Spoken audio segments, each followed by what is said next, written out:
everyone, this is Sasha bringing you a video tutorial today from BP4U, and today we're going to be talking about the menus up here in our Lightroom 4 and 5. So starting over here, first we have File. Here we can make a new catalog, we can open a catalog, or we can open up a recent catalog. And as you can see, I have two catalogs here, one for my Lightroom 4 and one for my Lightroom 3. Here you can run and optimize on your catalog, which is good to do from time to time to keep it running quickly. Here you can import your photos and your video. You can import media from another catalog. And here you can do something called a tethered capture, and that is where you actually hook your camera up to your computer, and you can use your computer screen as like a giant screen for your camera. And so you can actually see what you're shooting as you're shooting it through your computer. Here we have auto import settings, and you can kind of come in here to work with your settings for some auto import. Here you've got your destination, your watched folders, how you would like to name your files, your information and your metadata, and your initial previews.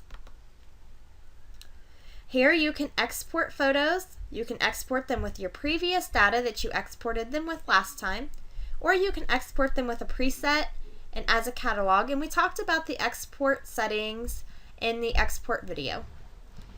Here you can email a photo, and you can work with some plugins. I don't currently have any plugins, but there are some great plugins out there that you can purchase in addition to your Lightroom. Here you can work with your quick collections. You can show a quick collection, you can save one, or you can clear one. Currently, as you can see, I don't have any quick collections. So I'm just going to scroll back up here to all photographs. And I'm going to re-navigate back to the folder that I was in just a second ago, which was here, I think. Okay, it was in there, I think. Anyways, here are your library filters, and this is where you can go to filter your photos by the type of filter that you want. And again, we can find that over here. And we talked about that a little bit in another video. Here you can print a photo, and you can set up your page for your printing. And here you can exit Lightroom.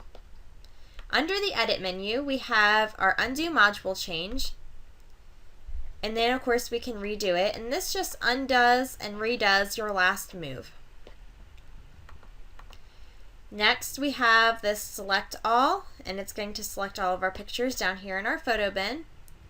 We have Select None, so none of our pictures are going to be selected. And we can invert our selection. Say if I highlight these 5 photos, I can come up here and I can click on Invert Selection, and now all of the pictures except for those 5 photos will be selected. Here we can select only the active photo, which was this photo. And this would be the active photo, whatever photo is in this window up here.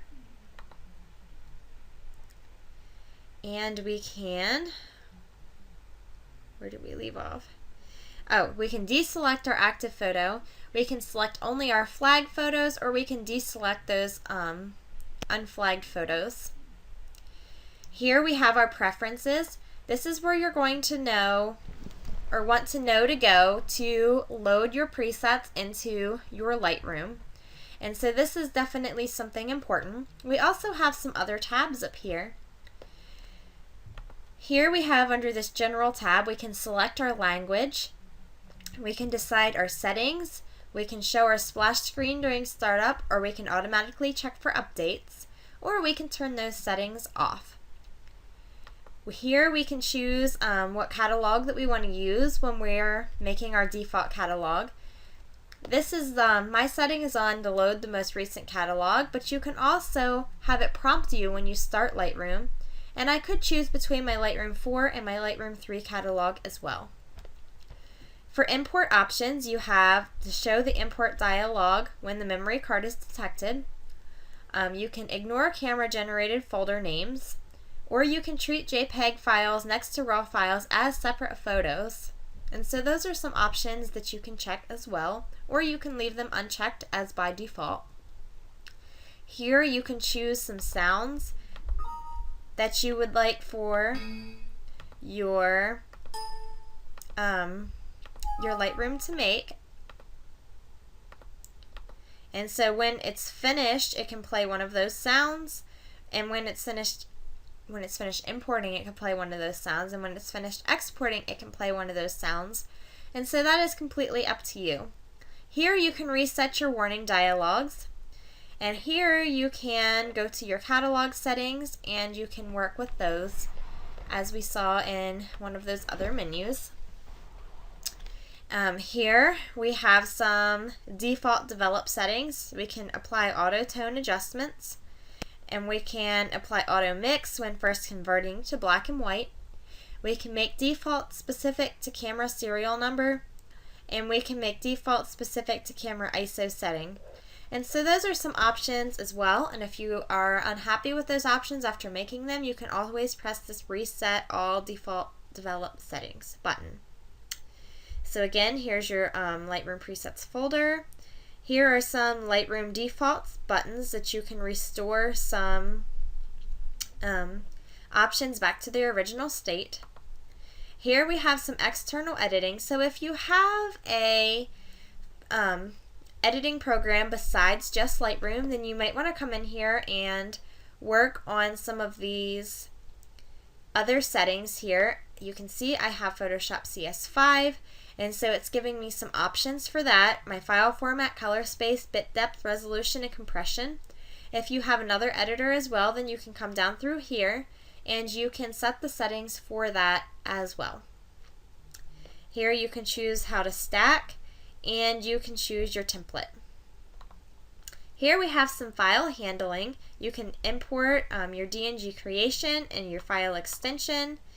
You want it lowercase or uppercase, your compatibility, your JPEG preview, whether you want to embed fast load data or embed original raw data.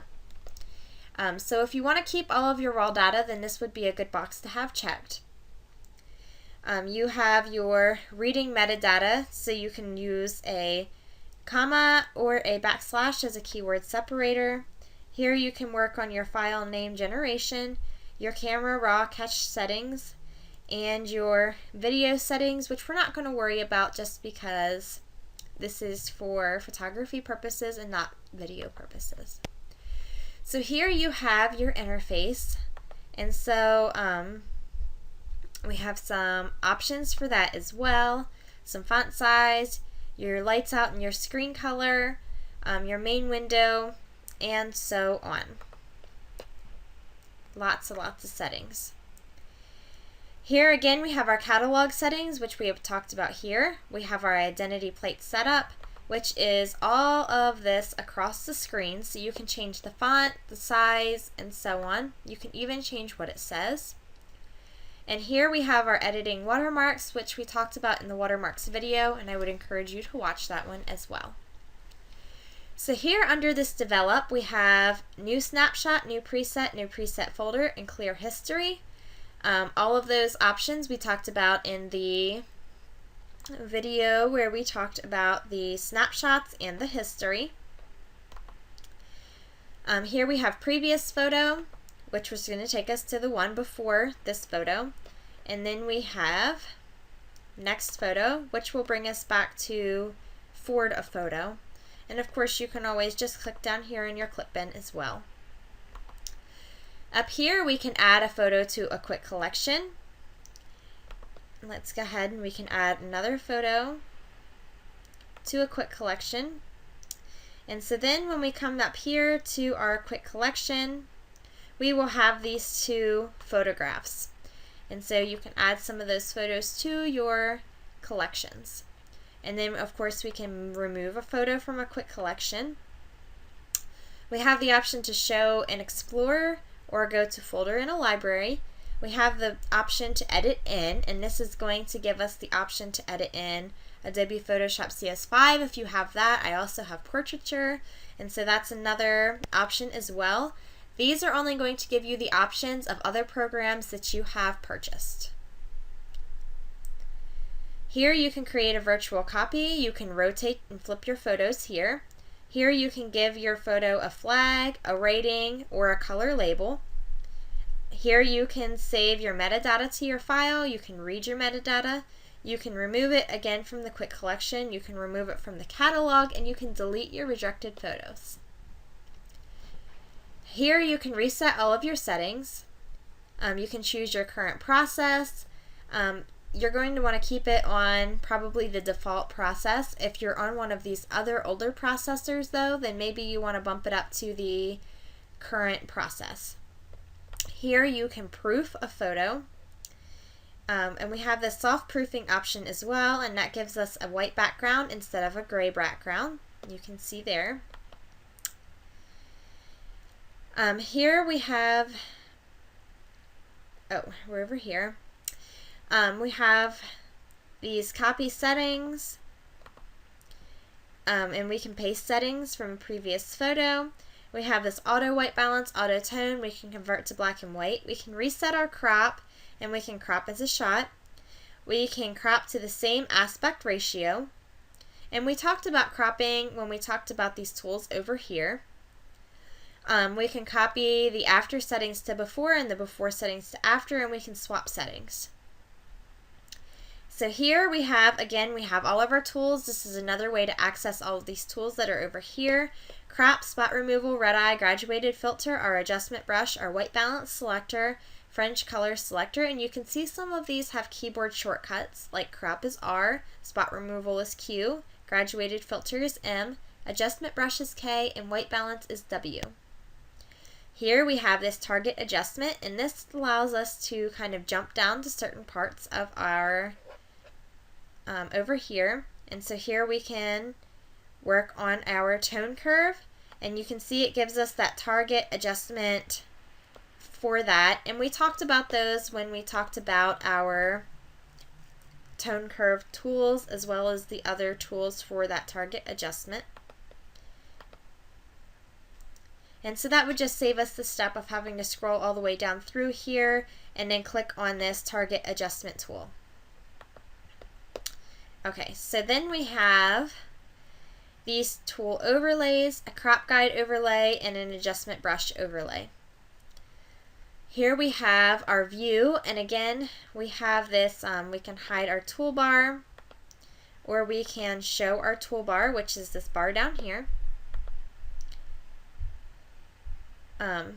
We can cycle through our loop view or toggle through our zoom view. We can zoom in, we can zoom out. We have the loop, we have our before and our after, and we can choose one of those. And again, we can control this from down here as well. Here we have our soft proofing, which we have down here also. We can show clipping, we have our loop information, and our view options. And again, we have this grid, loop, compare, and survey options as well as the shortcut keys for those. Here we have this window, and it's going to, if we click on here, then we're going to get an impromptu slideshow, which is just, it's going to start playing a slideshow with the photos that we have down here in our collection. Here we have our panels, and again, you can click on these to jump around to different panels. Here we have our modules, and we can use this to jump around to our different modules instead of clicking up here if that is how you so desire to do that. And then lastly, we have these help options. We have Lightroom help, we have tips for our modules and help. We have our plugin information, we have our Lightroom registration, which is an important one to take note of. We have Lightroom Online, and we can check for our updates here. Again, another important one to kind of keep in mind, because you always want to make sure that you're staying up with the latest updates so that you have your Lightroom continues to run smoothly. We have our system information, our product improvement program, and our about information. So that's a lot of information, but it's a lot of the same things that we dealt with down here. It's just another way to kind of get to them. So thank you for watching this video tutorial. Happy editing!